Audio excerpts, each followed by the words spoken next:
Olá, meus irmãos, estamos aqui em mais um Guia Tempo com Deus e quero ler um texto bíblico com você.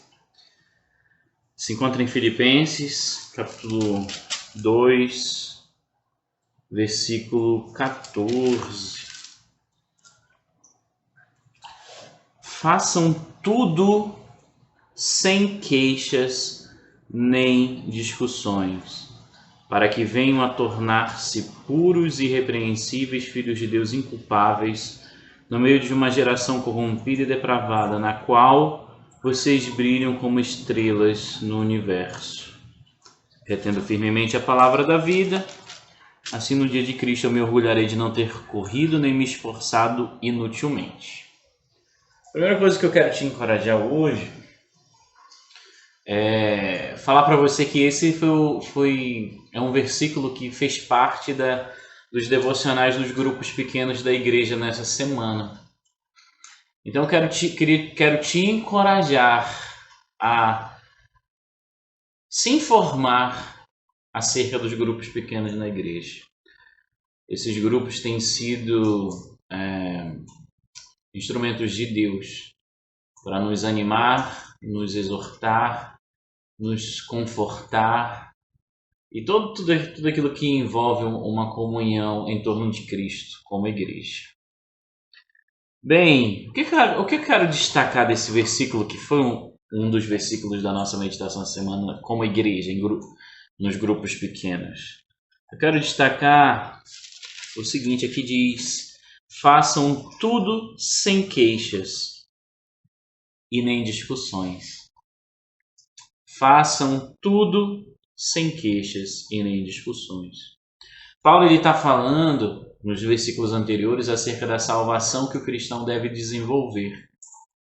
Ele tem o dever diante de Deus de desenvolver a sua salvação. Uma vez salvos, salvos para sempre, não é uma licença para pecar, não é uma licença para o desleixo, para o relaxamento. Então, quando você considera a realidade do texto, afirmando que o cristão que teme a Deus deve desenvolver a sua salvação, você vê a relação do desenvolvimento da salvação com os relacionamentos interpessoais, com o ser igreja, com o viver em comunidade. Veja que no início do capítulo 2 de Filipenses, ele vai fazer uma exortação, um apelo à vida em comunhão, à unidade. E ele vai apresentar Cristo Jesus como modelo, como um exemplo disso. Aí a gente percebe essa conexão do contexto do capítulo quando ele diz: façam tudo sem queixas nem discussões. Existe alguma outra realidade que nos leve a queixa, que nos leva a discussões, senão a vida em comunidade? Certamente não. A Bíblia aqui pressupõe já a possibilidade de existirem realidades na vida cristã, na nossa vida como igreja, realidades que podem nos levar à queixa, à reclamação, à murmuração. A Bíblia já pressupõe a realidade de que existem conflitos, contendas, discussões. Paulo sabia que isso estava acontecendo lá em Filipos. Tanto que no capítulo 4 ele vai dar uma recomendação para que Evódia e Sinti que entrem em acordo no Senhor. Então a queixa, que é pecado, as discussões, que são atitudes pecaminosas, tem uma solução. E a solução a gente vê então que está no entrar em acordo no Senhor, cultivar, desenvolver, mas preservar a unidade da igreja. Em outras palavras, façam tudo com contentamento. Façam tudo com atitude conciliadora. Façam tudo para que a Igreja de Deus se mantenha unida.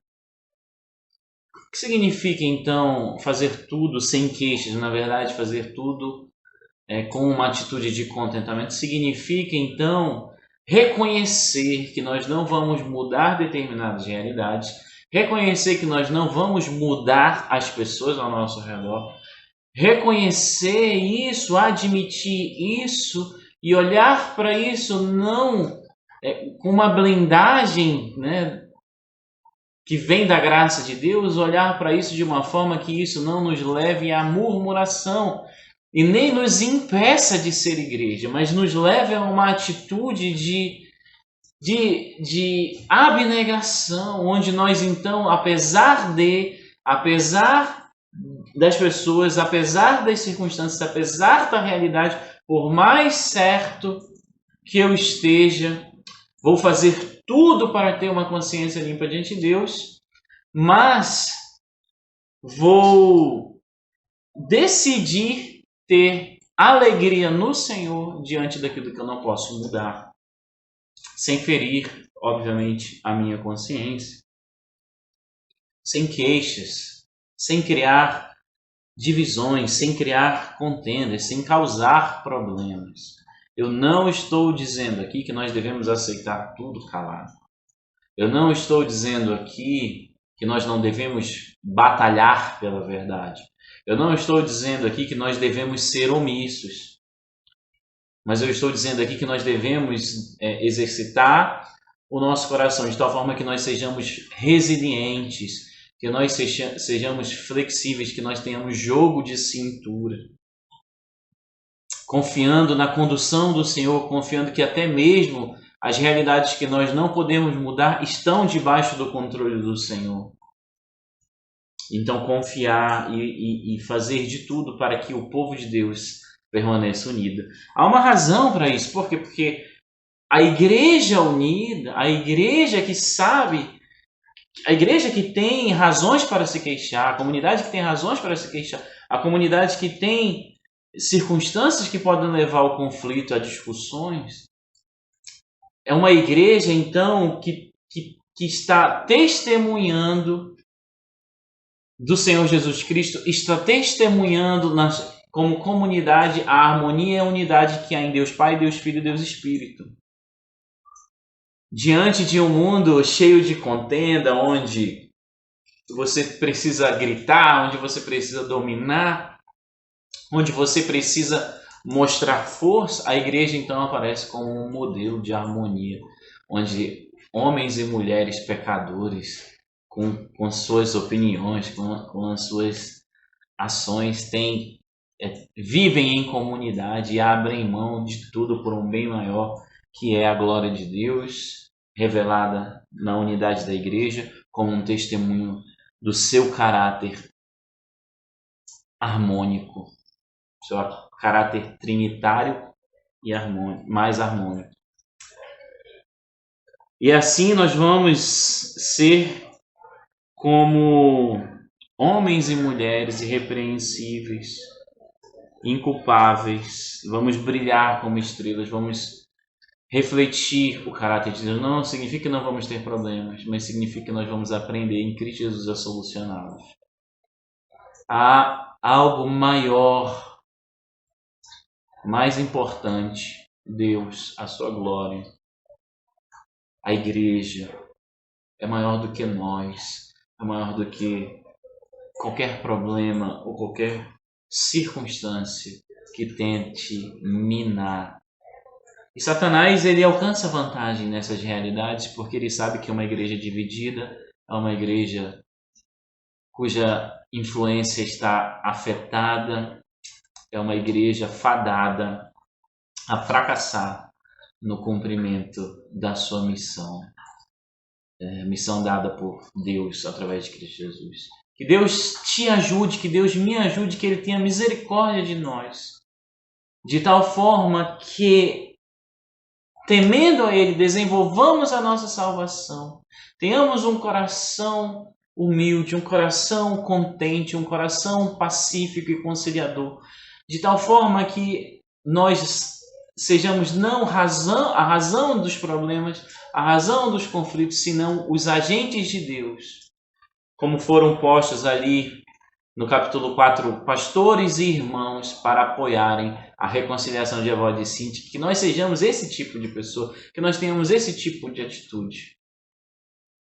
E assim nós vamos revelar que na nossa imperfeição e com o auxílio de Cristo Jesus, apesar de nós mesmos, nós sabemos brigar, nós sabemos resolver nossos conflitos, nós sabemos lidar com as diferenças, preservando a unidade da igreja.